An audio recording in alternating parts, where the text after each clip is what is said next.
자, 오늘 수요예배 나오신 분들이나 또 현장에서 또 인터넷 앞에서 말씀을 받고 있는 우리 모든 성도들에게 동일한 하나님의 그런 은혜와 그런 역사가 있기를 소원하고, 저는 늘 하나님 앞에 이런 기도를 드리는 거를 좀 말씀을 좀 먼저 드리겠습니다. 물론 목회자이기 때문에 그럴 수도 있고요. 여러분도 다 그런 기도가 또 필요하리라고 생각하는데, 하나님의 말씀을 잘 깨달을 수 있도록 하나님 나에게 은혜를 주세요. 하나님의 말씀을 잘 깨닫도록, 하나님의 말씀을 바르게 이해하도록. 바르게 이해한다는 말은 하나님의 말씀을 바르게 깨닫는다는 말씀이죠. 왜 하나님의 말씀을 바르게 이해하고 바르게 깨달아야 되느냐?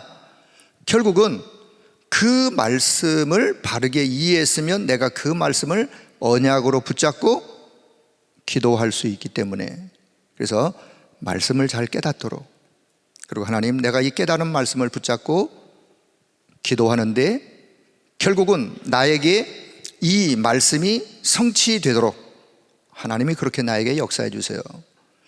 말씀 성취의 길로 갈 수 있도록. 여러분, 말씀 성취의 응답이 오늘이 될 수도 있고 내일이 될 수도 있고 10년 후가 될 수도 있고, 아니면 제가 이 땅을 떠난 이후에 우리 후대에게, 아니면 또 이 언약을 잡고 가는 그 어떤 하나님의 사람들에게 이 언약이 성취될 수 있기 때문에, 그래서 우리는 정확한 하나님의 언약을 붙잡고 기도한다면 하나님께서 반드시 이 언약을 성취하실 것을 믿고, 여러분 언약을 든든하게 붙잡길 바랍니다. 237 치유 서밋의 이 언약의 응답이 지금이 아니도 괜찮아요. 혹 내일이 안 해도 괜찮아요. 이 응답이 언제 우리에게 응답이 현실로 다가올지 우리는 잘 모르지만 이것이 하나님의 언약이기 때문에 언약의 말씀을 붙잡고 가는 거예요. 가다가 보면 결국은 하나님은 이 언약을 누군가를 통해서 이룰 수밖에 없어요. 자, 그러려면은 이 언약을 붙잡고 가는 누군가가 시작을 해야 되지 않겠습니까? 시작.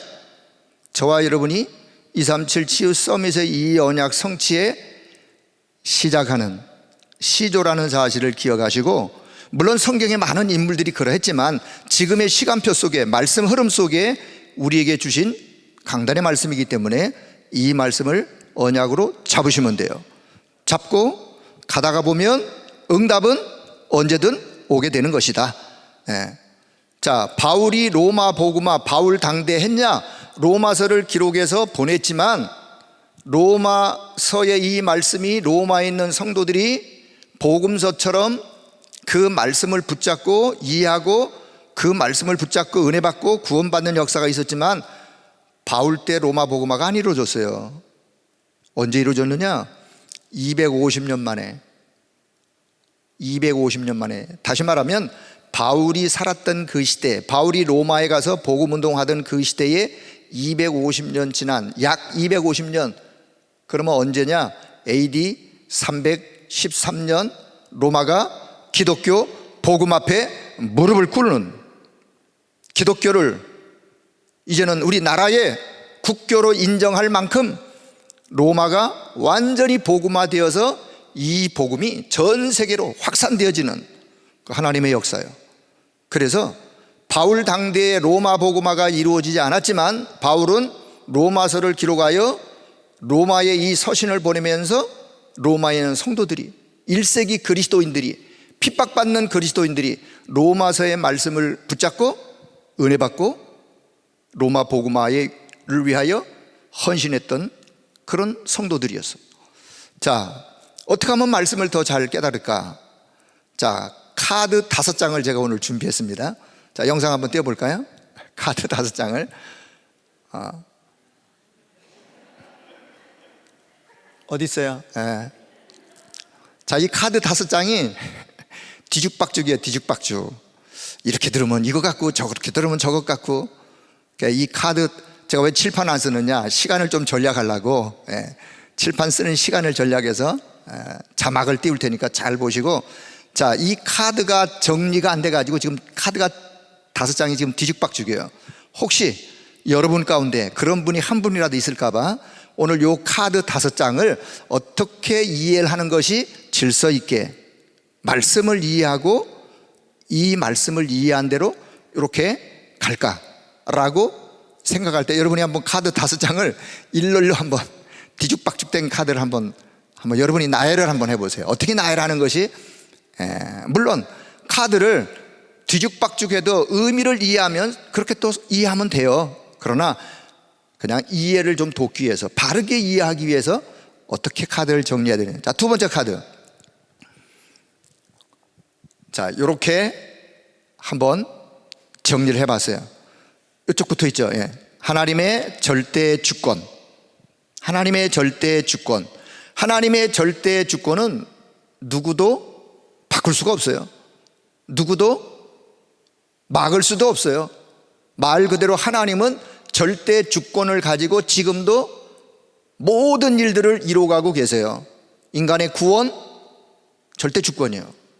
왜 나는 구원했는데 저 사람은 하나님이 구원하는 시간표를 미루십니까?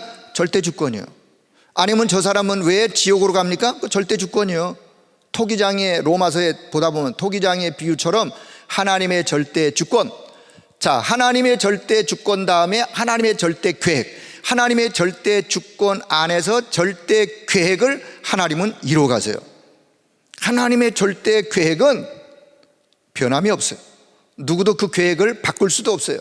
하나님은 계획한 대로 그 계획을 이루어 가세요. 자, 그런데 보세요. 절대 계획이 어디로 연결되느냐? 절대 목표로 연결되어져요. 절대 목표. 하나님의 절대 계획이 절대 목표로 연결되어지는데, 자, 그 다음 카드를 설명하면 보면 더 이해가 되겠네요. 자, 하나님의 절대 주권을 맨 위에 카드를 올렸어요. 왜냐? 하나님의 절대 주권 안에 요 네 내용은 담겨 있기 때문에. 하나님의 절대 주권 아래 하나님의 절대 계획. 저 절대 계획은 누구도 바꿀 수가 없다 그랬어요. 어디로 가느냐? 하나님의 절대 목표를 향해서 하나님의 절대 계획은 지금도 이루어져 가고 있어요. 이 말씀을 잘 이해하시면 돼요. 하나님의 절대 주권 안에서 하나님의 절대 계획, 내 인생을 향한 절대 계획 있어요. 그 절대 계획이 결국은 하나님은 뭘 이루시느냐? 하나님의 절대 목표를 이루세요. 여러분, 절대라는 말은 하나님에게만 해당되는 단어예요. 저와 여러분은 절대라는 단어를 쓰지만 우리는 절대라는 단어가 우리에게는 사실은 안 맞아요. 나는 이걸 절대 내지 안 할 거야. 안 하긴요. 그 다음에 또 하는데, 작심삼일인데 너 이거 절대 하지 마. 왜 안 해요? 또 하는데. 인간은, 우리는 절대라는 단어가 우리에게는 어울리는 단어가 아님에도 불구하고 우리는 쓰고 있어요. 그러나 하나님에게는 절대라는 단어는 하나님에게만 변함이 없이 그분의 주권 가운데서, 그분의 절대적 계획을 가운데서 그 계획을 이루어 가세요. 자, 그래서 하나님의 절대 계획은 뭐냐? 모든 민족, 온 세상의 모든 사람, 천하 만민, 땅끝, 거기에 복음이 전달돼서 어디에?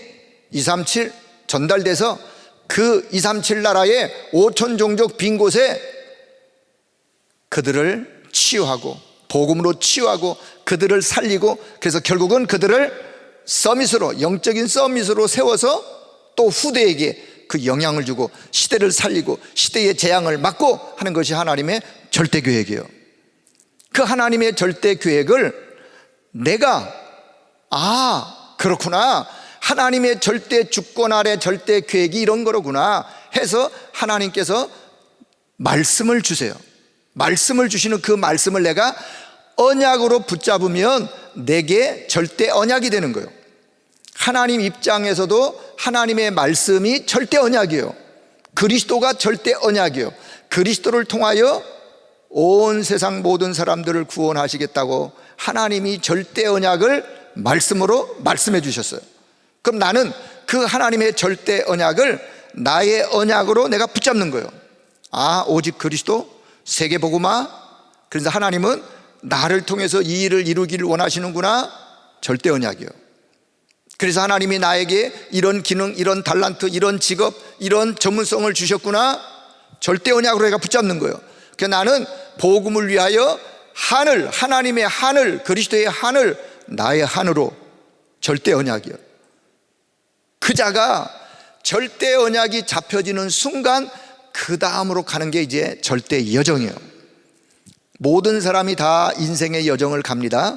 가지만 하나님의 절대 계획과 언약을 잡은 그 자가 걸어가는 걸음이 절대 여정이에요. 여정은 똑같은 여정이지만 절대 여정은 누가 가는 여정이요? 언약 잡은 자가 가는 여정이 절대 여정이요. 절대 여정 속에 누가 함께 하시느냐? 위드, 임마누엘, 원네스 하나님이 함께 하시는 거예요. 여정으로 가는 동안에 어떤 날은 햇빛 쨍쨍 나는 날도 있고, 어떤 날은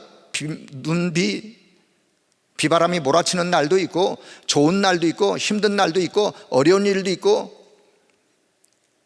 광야와 같은 인생길에, 그러나 절대 언약을 붙잡고 가는 자의 여정은 하나님이 함께 하셔서 하나님의 계획과 뜻을 이루는 길로 절대 여정을 가는 거예요. 결국은 절대 목표는 뭐냐? 나를 통해서 하나님은 이 축복의 비밀이 온 세상 사람들에게 전달되어지는 증인으로 하나님 나를 세우시는 거예요. 그 하나님의 절대 목표예요. 저와 여러분을 증인으로 세우는 거예요.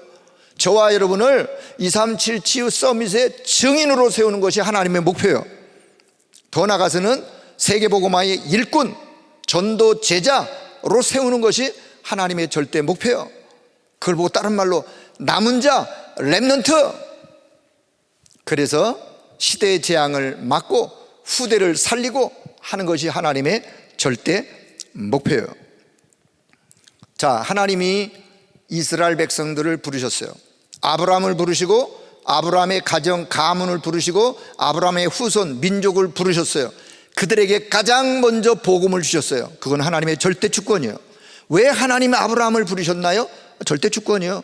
왜 이스라엘을 가장 먼저 복음을 주셨나요? 하나님의 절대 주권이에요. 하나님은 절대 주권을 가지고 어떤 계획을 하셨느냐?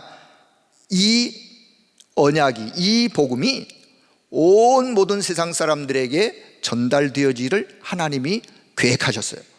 그런데 이 언약을 받았던 아브라함의 후예들이 이 언약을 놓치고 애굽에서 종살이하고 있어요. 하나님의 계획, 이들을 건지는데 누구를 통해서 이 일을 이룰까? 종살이하는 애굽에 많은 사람들이 있었지만 보니까 레위 한 지파 한 남자와 레위 한 지파 한 여자가 있구나. 두 사람이 결혼하여 한 아이를 낳는데 모세를 통해서 하나님은 이스라엘 백성들을 애굽에서 출애굽하여, 하나님의 목적은 출애굽의 목적이 아니에요. 하나님의 목적은 광야가 목적이 아니에요. 하나님의 목적은 저 하나님의 절대 계획, 어디로? 가나안이 목적이에요. 가나안만이 또 목적이 아니에요. 가나안이 복음화되어지고 세계가 복음화되어지는 것이 하나님의 절대 목표예요. 그래서 하나님은 계획하시기를, 그래서 모세를 하나님이 애굽을 출애굽할 하나님의 사람으로 훈련을 시켜요. 어디에서? 애굽 왕궁에서. 그래서 모세가 애굽의 왕궁에서 여러 가지 학문, 기술, 모든 것을 왕자라는 신분을 가지고, 비록 입양하였지만 바로의 공주의 아들로, 사실은 하나님은요, 하나님의 계획과 뜻을 이루어가는 길에 복음 가진 사람들만 쓰시는 게 아니라 복음이 없는 불신자를 통해서도 하나님은 계획과 뜻을 이루어가세요. 바로의 공주가 그 모세 데리고 왕궁에 안 데려갔으면, 물론 그 모든 것이 하나님의 주권 속에 있지만 그 공주가 모세를 먹이고 입히고 그 어머니 요게벳은 언약을 전달하는 어머니의 역할로, 그러나 그 바로의 공주는 모세를 학문과 모든 역량을 갖추는 사람으로 왕궁에서 키우는 역할을, 그런 거예요. 하나님은 하나님의 계획과 뜻을 이루어가기 위해서는 주변의 그 모든 것을 총동원하여 다 활용하여 하나님의 계획과 뜻을 이루어가세요. 그래서 모세를 하나님이 왕궁에서 준비해요. 그리고 모세를 통해서 이스라엘을 애굽에서 나오게 해요. 자, 모세가 언약을 잡았어요. 하나님이 모세를 출애굽기 3장에서 부르세요. 뭐라고? 모세야, 내가 너를 통해서, 나는 할 수 없는데요, 내가 너와 함께 하마. 약속은 딱 하나예요. 내가 너와 함께 하마. 걱정하지 마, 두려워하지 마, 내가 너와 함께 할 거야. 이것을 모세가 하나님의 절대 언약으로 딱 잡았어요. 절대 언약으로 잡는 순간 모세는 그때부터 절대 여정을 갈 수밖에 없는 거예요. 절대 여정을 가는 거예요.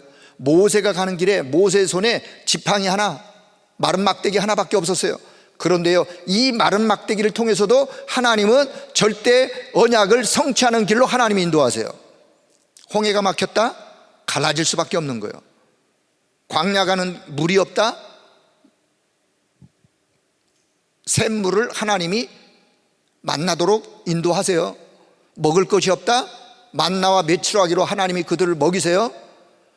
그리고는 광야에서 그 힘겨운 어려운 생활 속에서 영적으로 이겨나갈 수 있도록 성막을 지어라, 예배의 비밀을 통해서 모세를 통해서 말씀의 신명기의 말씀을 주시면서 광야에서 능히 이겨나갈 수 있도록 그들의 체질을, 그들의 각인을 바꾸면서 결국은 이 백성들을 어디로 인도하시느냐? 가나안으로.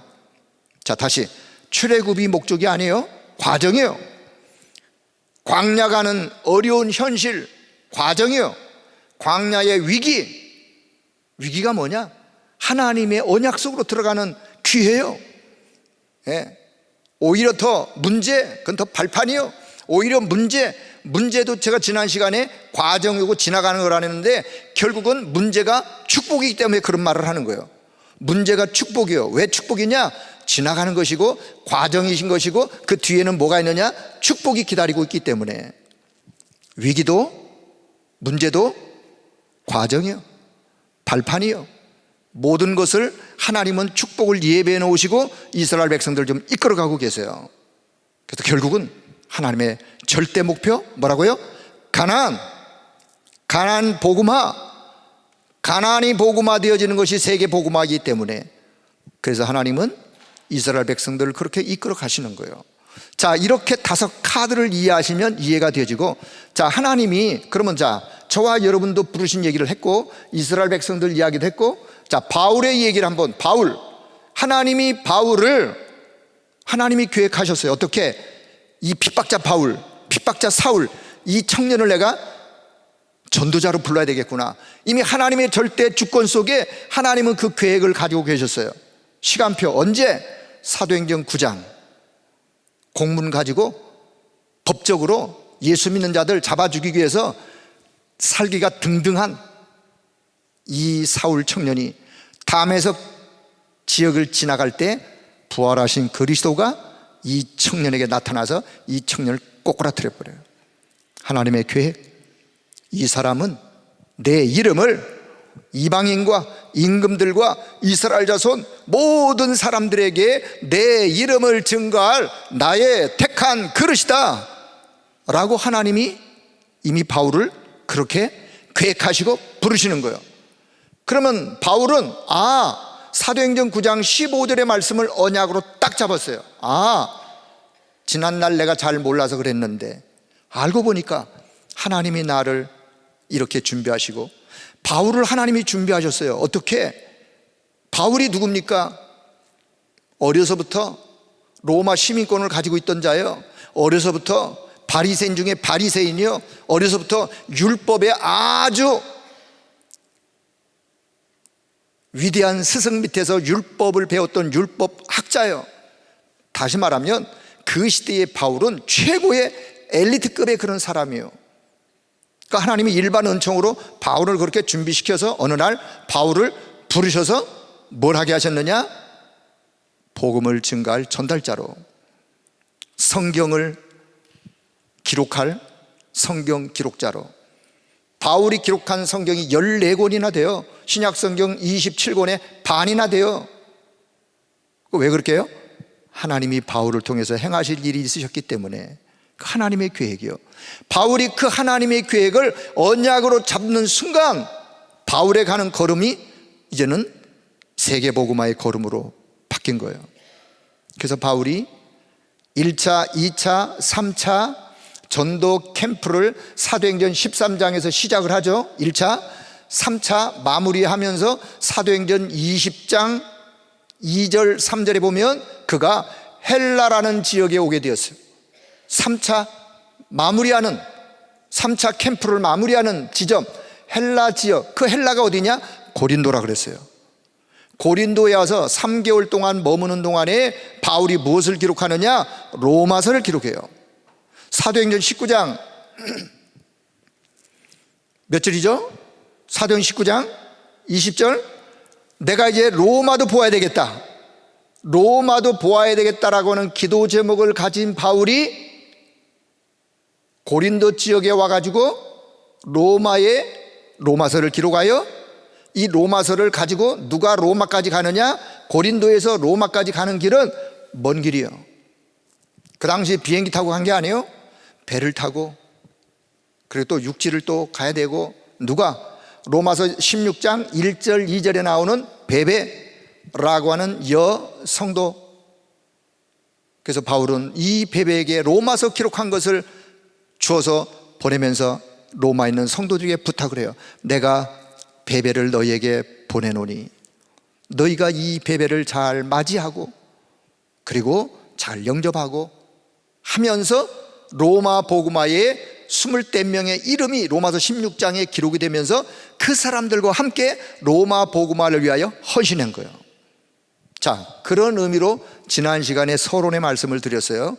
자, 어떻게 하든지 로마에 있는 성도들은 어떤 배경, 어떤 환경이었다라고요? 1세기에 로마서가 AD 57년경에 기록이 됐다 그랬어요. AD 57년경에 기록됐는데 그 3, 4년 전에 AD 54년경에 로마의 네로라는 황제에 즉위하여 로마에 있는 그리스도인들을 핍박하는데, 이거는 가히 상상할 수 없을 만큼 그리스도인들을 학살, 화형, 짐승의 밥, 그리스도인들을, 그런 핍박 시대에 로마에 있는 성도들에게 바울은 로마서를 기록해서 보냈어요. 뭐해? 그런 핍박된 그런 환경이 있는 그리스도인들이 흔들리지 않도록 이 복음의 언약을 가지고 든든히 이겨나갈 것을. 그래서 로마서는 로마에 있는 성도들에게는 복음서예요.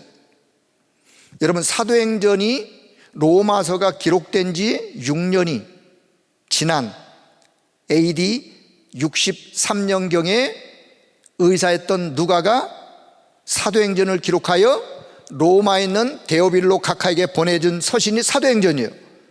그러면 사복음서 마태마가 누가 요한복음은 로마서가 기록된 그 이후에 언제 기록된 날 보니까 사복음서는 AD 60년, 70년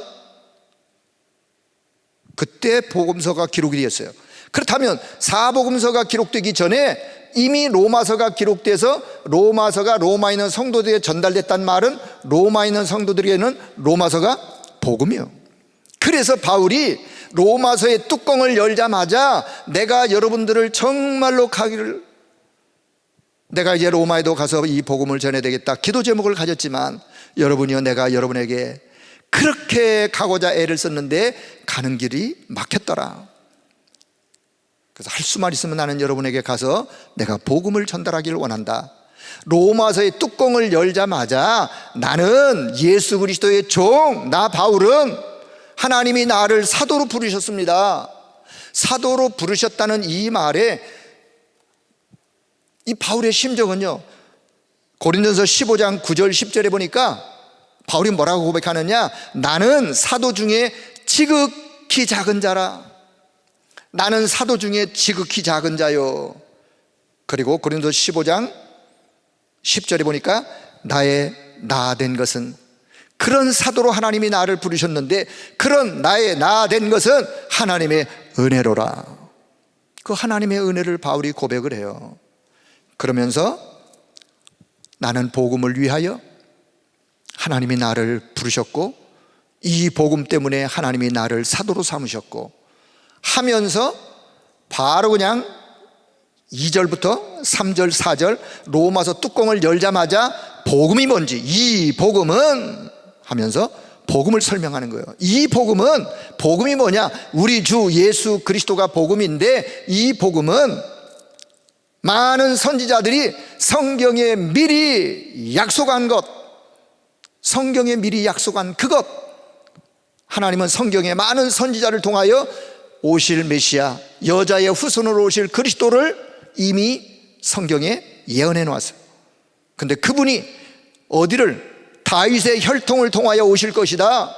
그래서 예수님은 아브라함과 다윗의 자손 왕의 혈통을 타고 예수님이 오셨어요. 그리고는 그 자가 죽은 자 가운데 3일 만에 부활하실 것을 말씀하셨는데 부활하신 그분이 곧 우리 주 예수 그리스도라 라고 뚜껑 열자마자 편지 서두에는 인사말을 주로 써야 돼요. 근데 인사말 쓰다가 그냥 바울은 가슴이 너무나 복받쳐 오는 거예요. 뭐 때문에? 이 복음에 대한 열정, 이 복음에 대한 열망, 로마에 있는 성도들에게 핍박받는 저들에게 이 복음을 말하지 아니할 수가 없어가지고 복음은 이런 것이다 라고 바울이 지금 복음을 전하는 거예요. 자, 우리는 성경을 보면서 그 시대의 배경 그리고 기록자의 마음, 이런 분을 보면서 오늘 이 시대에, 오늘날 코로나로 전 세계가 여러 가지 어려움을 당하고 있는 이때에 하나님 우리에게 237치유 서밋의 말씀을 주시는데 이 말씀을 이루어갈 성도들의 신앙, 믿음을 어떤 믿음으로 세워야 되겠는가? 저는 그걸 기도하고 생각하다가 그래, 로마서에 있는 로마 성도들에게 이 말씀으로 그들을 세운 것처럼 로마서의 말씀으로 세워야 되겠다라는 생각을 좀 가져봤습니다. 자, 그래서 본론으로 말씀드릴게요. 오늘 본문을 보면서 그리스도인들이란 어떤 자들이냐, 뭐 여러 가지 많은 내용을 말씀드리고 있겠지만은 도대체 그리스도인이란 어떤 자가 그리스도인이냐.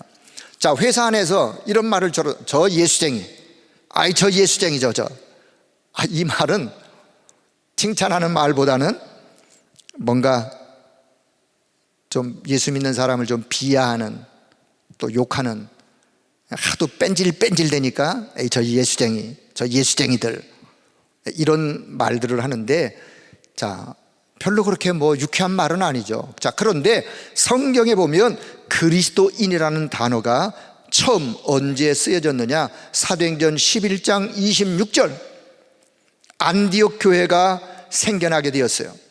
안디옥 교회와 성도들을 보면서 안디옥 교회가 얼마나 은혜 충만, 성령 충만했던지,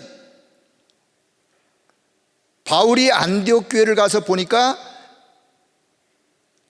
안디옥 교회에 하나님의 은혜가 보일 만큼 주의 손이 그들과 함께하여 얼마나 성령 충만한, 은혜 충만한 안디옥 교회인지. 그래서 주변에 있는 모든 사람들이 그 안디옥 교회 성도들을 보면서 저들은 그리스도를 닮은 사람들이구나.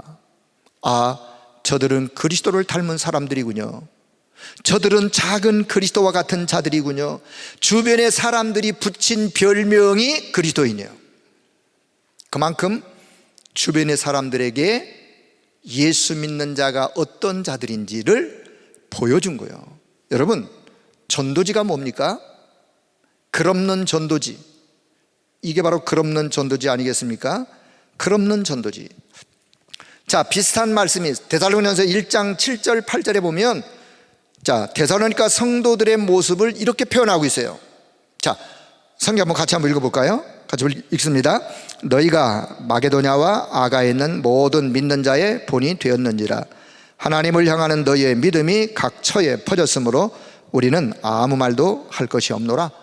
바울이 마게도냐 지역에 있는 성도들을 보면서, 저들을 볼 때 바울에게 여러분은 모든 믿는 자의 본이 되었습니다. 여러분이 하나님을 향한 너희들의 그 믿음이 마게도냐 지역, 아가야 지역에 있는 모든 사람들에게 각처에 퍼졌기 때문에 우리가 더 이상 여러분에게 뭐라고 할 말이 없을 만큼, 그만큼 데살로니가 교회와 성도들의 신앙, 믿음의 모습, 여러분 그런 자들이 사실은 그리스도인이라 그 말이에요. 로마서 1장 8절, 오늘 본문에 보면 로마에 있는 성도들을 향하여 너희 모든 사람에 관하여 내 하나님께 감사함은 너희의 믿음이 온 세상에 전파됨이라. 로마에 있는 성도들을 향해서도 너희들의 믿음이 온 세상에 전파되는구나. 저는 여기서 이들은 1세기를 살았던 그리스도인들, 1세기를 살았던 그리스도인의 모습은 이런 모습이었구나. 1세기를 살았던 핍박받는 로마의 성도들은 그리스도를 닮은 자들이었구나. 동시에 바울이 모습 속에서 그리스도인의 모습을 보게 됩니다. 저는 그래서 오늘 제목을 그리스도인이란, 성경 본문을 근거해서 어떤 자가 그리스도인인지. 자, 첫째 본론입니다. 자, 그리스도인의 정체성을 분명하게 우리는 가지셔야 돼요. 그리스도인이란 나는 그리스도인입니다 라고 하는 그리스도인의 정체성, 이 땅에 살지만 영적 세계에 영적 비밀을 가지고 사는 자이기 때문에 그리스도인이에요. 성삼위 하나님의 하늘 보좌의 축복과 능력이 어떠함을 우리가 아는 자예요. 여러분, 하나님은 저와 여러분에게 성삼위 하나님의 하늘 보좌의 그 축복, 그 능력을 이미 성경을 통해서 우리에게 말씀해 주셨어요. 그리스도인은 이 땅에 살지만 우리의 눈은 하늘 보좌의, 영광스러운 하늘 보좌의 성삼위 하나님의 보좌의 그 축복, 그 능력, 그걸 바라보고 사는 자예요. 그것이 오늘 내 현장에 임하기를 소원하며 사는 자예요. 그 축복을 누릴 수 있도록 하나님은 저와 여러분에게 뭘 주셨느냐? 신분. 어떤 신분? 하늘 보좌의 축복을 누리는 신분. 하늘 보좌의 이 영적인 어마어마한 축복이 이거구나를 말씀을 통해서 우리에게 알려주시고 그것을 누릴 수 있는 신분, 그 축복이 우리에게 성취될 수 있도록 하나님은 때로 하늘에 주의 사자를, 주의 천사를, 하늘의 군대를 보내시면서 그 하늘 보좌의 축복이 우리 가운데 이루어지도록 그렇게 하나님 우리에게 역사하세요. 저와 여러분이 그런 신분이라는 사실을 확신하기를 바랍니다.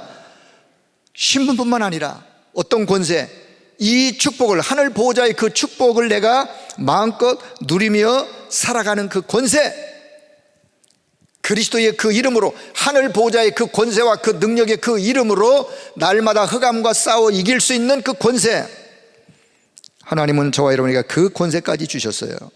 자, 두 번째는 그리스도인의 정체성, 삶의 이유와 목적 방향이 하나가 뭐냐? 오직 내 삶의 이유, 오직 복음을 위하여. 내 삶의 목적, 이유, 방향이 오직 복음을 위하여, 오직 그리스도를 위하여. 하나. 뭐로? 오직으로 하나요. 오직. 138에 오직. 그리스도인이란 내 삶의 이유, 목적, 방향이 오직으로. 그렇습니다. 내 인생과 삶의 주인이 오직 한 분, 오직 그리스도. 문제와 사건 속에도 주인은 오직 그리스도. 그렇습니다.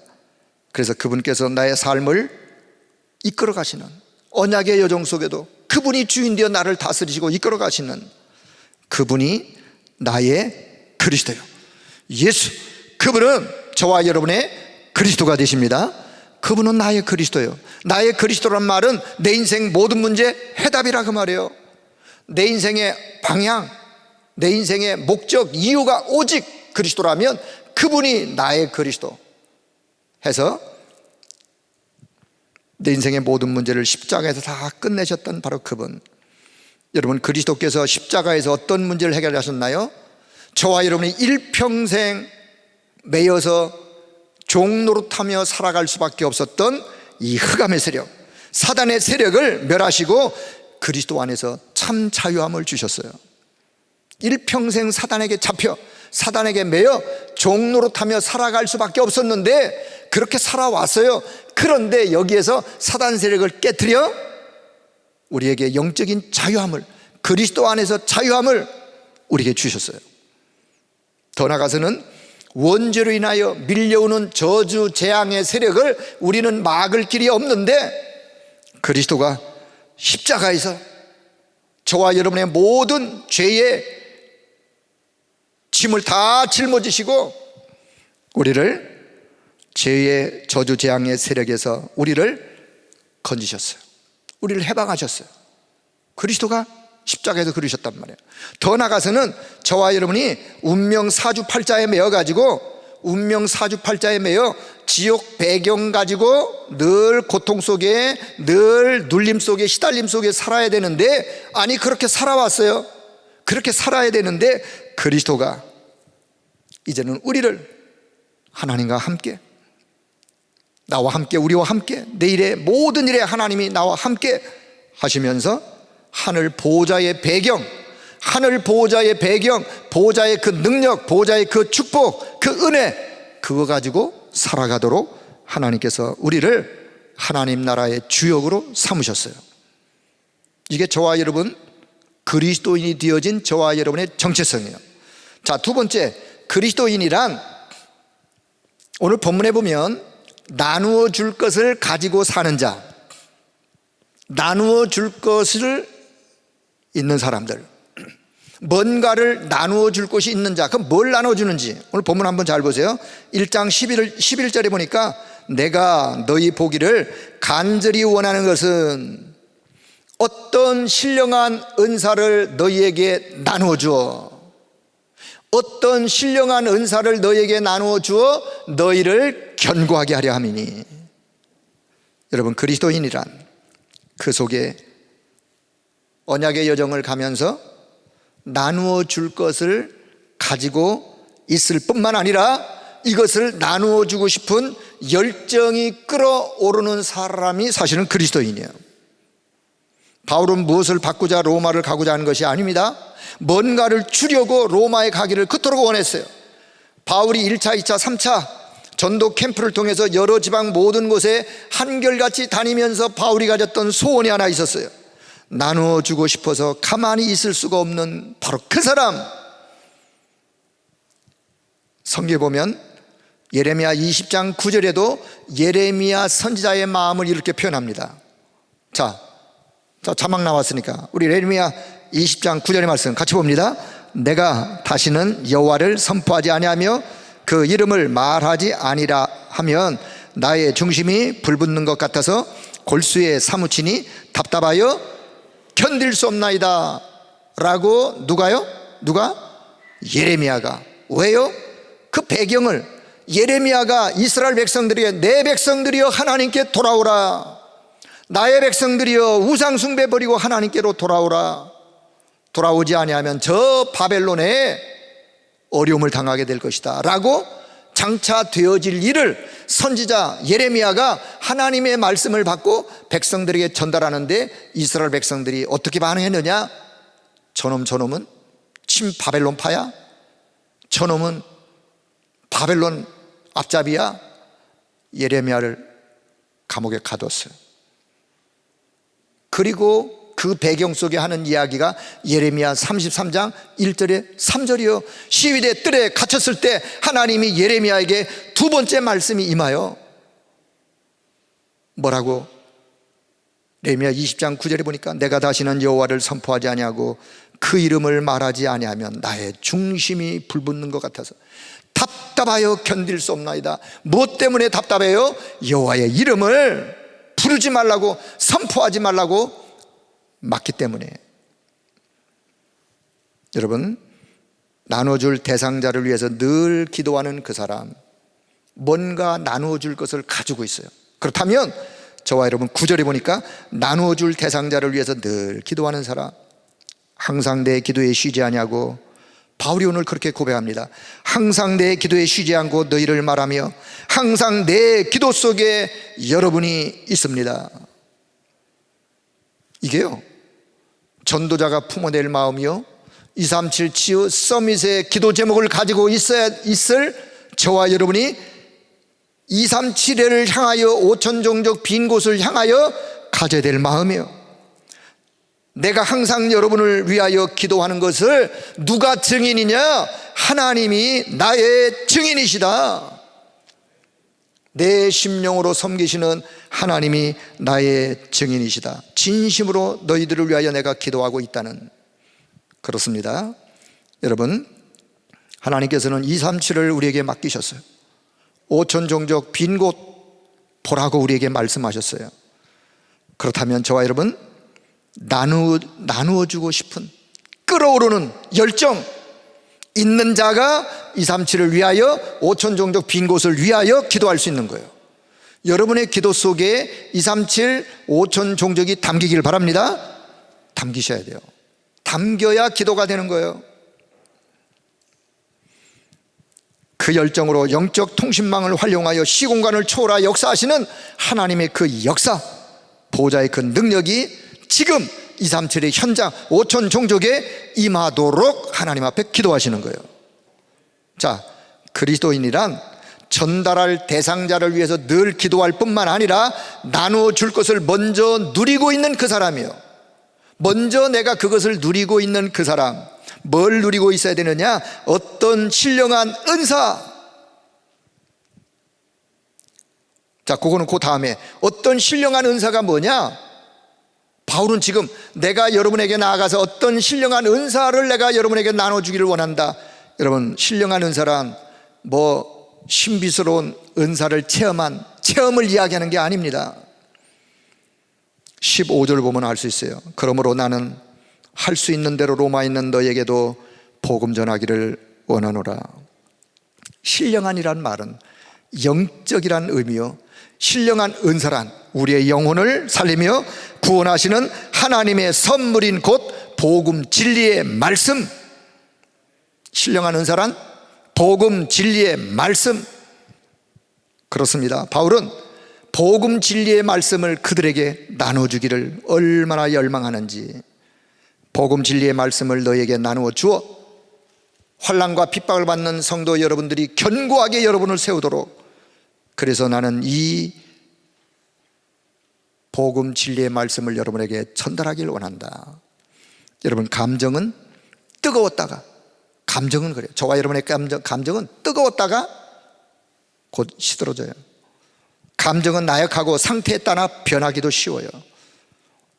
다시 공허해지고 또 침체에 빠지고. 그러나 복음 진리의 말씀은 영원히 변하지 않는 하나님의 말씀인 줄로 믿습니다. 뭐가요? 복음 진리의 말씀이. 자, 사도행전 20장 29절 32절에 보면 바울이 전도 현장에 에베소 지역에 와서 에베소 지역에 있다가 에베소 감독들에게 떠나면서 고별 설교로 사도행전 20장 29절 이하의 설교의 말씀이에요. 자, 자막 한번 보시면서 같이 봅니다. 내가 떠난 후에 흉악한 이리가 너에게 들어올 것을 내가 안다. 그러므로 너희가 일깨어 내가 3년이나 밤낮 쉬지 않고 눈물로 각 사람을 훈계하던 것을 기억해라. 지금 내가 너희를 주와 및 그 은혜의 말씀께 부탁하노니 그 말씀이 너희를 능히 든든히 세우사. 그 말씀이, 자, 바울이 뭐라 그래요? 고별 설교를 하면서 내가 여러분을 주님과 은혜의 말씀께 내가 부탁을 드린다. 너희를 주의 말씀께 내가 부탁을 한다. 그래서 그 말씀이 너희를, 내가 없더라도 너희를 능히 든든히 세울 뿐만 아니라 말씀이 결국은 여러분을 든든히 세울 것이기 때문에 내가 여러분을 주의 말씀에 부탁을 드립니다. 바울의 고별 설교였어요. 뭐가요? 말씀이. 뭐가요? 언약이. 왜 하나님이 언약궤를 만들라고 하세요? 이 언약을 보관하는 보관용으로? 아니요. 그런 의미도 있겠지만, 그러나 말씀으로 결국은 이스라엘 백성들을 든든하게 세워서 광야를 승리의 길로 이끌어 가실 수 있기 때문에 하나님이 역사하셨던 말씀을 언약궤 안에 담아라. 후대들이 보면서 언약궤 안에 담겨있는 그 증거물들이 하나님이 역사하셨다고 하는 증거물들을 보고 그 믿음을 갖고 언약을 붙잡도록 하기 위해서. 자, 지나간 이야기지만 제가 개척한 언약교회, 제가 14년을 목회하고 떠나오면서 마지막 고별 설교할 때 제가 이 본문을 설교했어요. 사랑하는 여러분, 저는 여러분을 두고 떠나지만 여러분을 주님과 그 은혜의 말씀 앞에 여러분을 부탁합니다. 그 말씀이 여러분을 든든하게 세워서 또 여러분을 통해서 세계복음화 해가는 교회로 하나님은 여러분의 교회를, 우리 교회를 축복하시고 역사하실 것입니다. 그렇습니다. 저와 여러분이 붙잡을 것은 오직 뭐예요? 진리의 말씀. 바울이요, 진리의 말씀을 가서 전달하고 싶어서 내가 어떤 신령한 은사를 가지고 너희들에게 가서 나눠주기를 원한다. 그 신령한 은사가 하나님의 진리의 복음의 말씀인데 그 말씀이 여러분을 지금의 어려운 환경, 핍박, 고난 순간에도 여러분을 든든하게 세울 것이기 때문에 이 말씀을 가서 전달하기를 원하는, 그렇습니다. 사도행전 마지막 28장 30절 31절에도 바울이 드디어 로마에 갔어요. 로마에 어떻게 갔느냐? 죄수의 몸이 돼서 로마에 갔어요. 로마에 가서 로마의 셋집에 감금되어 있으면서 거기에 찾아오는 모든 사람들에게 2년 동안 무엇을? 하나님의 말씀을, 하나님의 나라에 대하여 강론하고 가르치고 양육하고 하면서 로마 복음화의 제자 일꾼들을 세우는, 그것이 바울의 옥중에서 했던 일들이에요. 자, 로마서 1장 11절에 어떤 신령한 은사, 로마서 15장 29절을 보면 내가 너희에게 나아갈 때 그리스도의 충만한 복을 가지고 나아간다. 내가 너희에게 나아갈 때 그리스도의 충만한 바로 그 복, 그리스도의 충만한 그 복이 뭐냐? 그게 진리의 말씀이에요. 그 말씀을 가지고 내가 너희들에게 가기를 원한다. 그렇습니다. 정말 저는 이 본문을 보면서 감격스럽게 귀합니다. 귀하도다. 나눠줄 신령한 은사를 가지고 있는 사람들이여 그대 이름은 그리스도인이라. 복되도다. 그리스도의 충만한 축복을 가지고 가는 사람들이여 그대 이름은 전도자, 남은 자, 렘넌트이니라. 이 흑암에 빠진 237 5천 종족 빈 곳, 이것을 가지고 있는 우리를 그들은 기다리고 있습니다. 한 번도 이 복음을 듣지 못한, 들어본 경험도 없는 여러분, 그들에게 시공간을 초월하여 역사하시는 하나님의 역사, 그것을 여러분 기도로 기도하시면서 그 현장에 이 축복이 전달되기를 우리의 기도의 제목으로 삼기를 주의 이름으로 축복합니다. 자, 세 번째 본론. 자, 그리스도인의 365일 일평생 고백하면서 저와 여러분이 그리스도인으로서 가져야 될 마음의 자세가 있다면, 첫째, 오늘 본문 14절에 그렇습니다. 나는 복음의 빚진 자입니다. 이게 저와 여러분이 일평생 고백해야 될, 하나님, 나는 복음의 빚진 자입니다. 바울이 지난날 복음을 모를 때 핍박을 했고 많은 사람들을 잡아 죽이고 앞장을 서고 어려움을 줬어요. 복음 모를 때, 복음 알고 보니까 이 좋은 복음을, 그래서 바울은 늘 그 가슴 속에 율법의 중압감에서 해방받은 그 해방감, 복음 안에 있는 어마어마한 하늘 보좌의 영적인 그 은혜와 축복, 그것을 생각하면 생각할수록 하나님, 나는 복음의 빚진 자입니다. 내가 누구를 만나든 이 복음을 전달하는 복음의 전달자가 되겠습니다. 여러분, 그래서 오늘 16절, 나는 복음을 부끄러워하지 않습니다. 이게 저와 여러분의 365일 하나님 앞에 고백하며 또 하나님 앞에서 가져야 될 마음의 자세요. 나는 복음의 빚진 자입니다. 나는 복음을 부끄러워하지 않습니다. 여러분, 복음을 부끄러워한다면 어떻게 237 5천 종족에게 복음을 말할 수가 있겠습니까? 부끄러워한다면 그들을 두고 어떻게 기도할 수 있겠습니까? 여러분, 복음은 절대 부끄러운 것이 아닙니다. 복음은 생명이에요. 복음은 능력이에요. 복음은 참된 치유, 참된 축복, 영원한 축복이 그 안에 담겨 있기 때문에 여러분, 복음을 날마다 자랑스럽게 여길 수 있기를 바랍니다. 자랑스럽게 여기는 그 자가 복음을 전달하는 거예요. 저는 그래서 제가 하나님 앞에 기도하면서 제가 작은 결단이지만, 하나님, 제가 장례식에 가든 결혼 예식장에 가든 그들 가운데는 저를 오늘 딱 한 번 만나고 전혀 만날 수 없는 사람들이 있을 것입니다. 한 사람이 있더라도 오늘 저분에게 복음이 뭔지, 예수 그리스도가 이 땅에 왜 오셨는지 복음을 말하겠습니다. 제가 그거를 언제부터 이제 적용하게 됐어요. 제가 장례식을 가든 결혼 예식에 가든 말씀을 증거할 기회가 있으면 서론에 짧게 제가 복음을 말하는 이유, 왜요?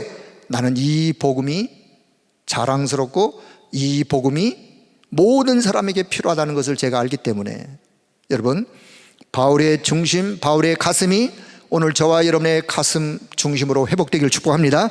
자, 그렇다면 오직 의인은 믿음으로 말미암아 살리라. 이게 그리스도인이요.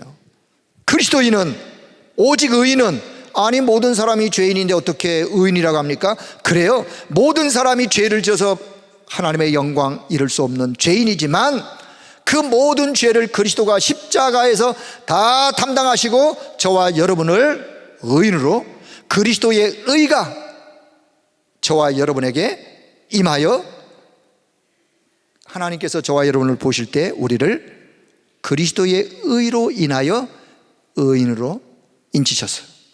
그걸 뭐 칭의라 그래요. 그래서 의인 되어진 저와 여러분, 오직 그리스도인은, 오직 의인은 믿음으로 말미암아 살리라. 그러므로 그리스도인은 그리스도 은혜 안에서 믿음으로 사는 자요, 내 힘으로 사는 자가 아니요, 그리스도 은혜 안에서 믿음으로 사는 자, 그리스도를 믿는 그 믿음의 힘으로 사는 자, 그 힘조차도 하나님이 주시는 은혜로 인하여, 은혜 속에 얻는 그 힘으로 인하여, 은혜로 말미암아, 은혜로 인하여, 그 힘은 하늘 보좌로부터 공급되어지는 그 힘이기 때문에 여러분, 그 힘을 순간순간 공급받는 여러분 되기를 축복합니다. 자, 이제 말씀의 결론을 맺도록 하겠습니다. 우리는 237 치유 서밋, 이 말씀이 237 5천 종족이, 이 말씀이 어떻게 성취가 될지 우리는 잘 몰라요. 그러나 이 말씀이 하나님이 가장 원하시는 하나님의 말씀이라는 사실을 언약으로 붙잡기를 바랍니다. 그거는 되셔야 돼요.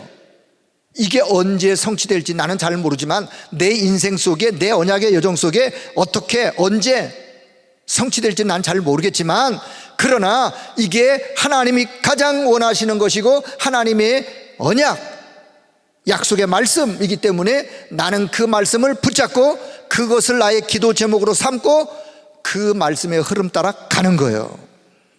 응답은 생각하지 마세요. 왜요? 그 응답은 시간표가 있는 거예요. 저와 여러분이 그 응답을 눈으로 보고 갈 수도 있고, 눈으로 못 보고 우리 후대가 그 응답을 받아 누릴 수도 있기도 하고, 우리 교회는 하나님이 가장 원하시는 그 언약을 우리 교회가 언약으로 붙잡고 우리 교회가 그 언약 따라 가면 되는 거예요. 오늘 성도 여러분, 이 언약을, 이 말씀을 언약으로 붙잡기를 바랍니다. 언약으로 붙잡는 거예요. 이게 1번이에요. 언약으로 붙잡기 전에 먼저 이해하고, 먼저 이해한 말씀을 믿고 언약으로 붙잡는 거예요.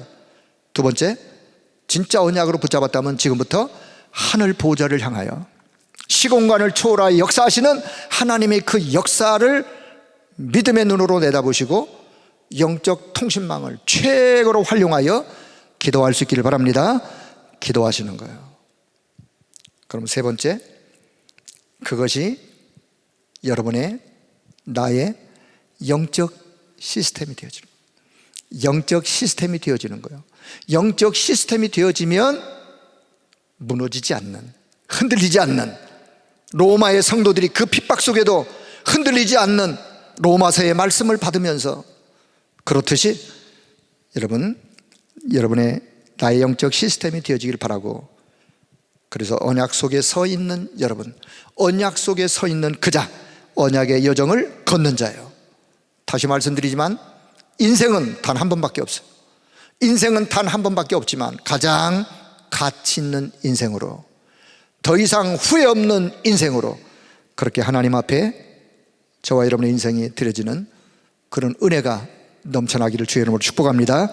이 언약 잡고 가는 여러분의 걸음 위에 바울이 로마 성도들을 축복했듯이 우리 주 예수 그리스도의 은혜와 평강이 언약 잡고 가는 여러분의 걸음 위에, 언약의 여정 위에 늘 충만하게 임하기를 주님의 이름으로 축복합니다.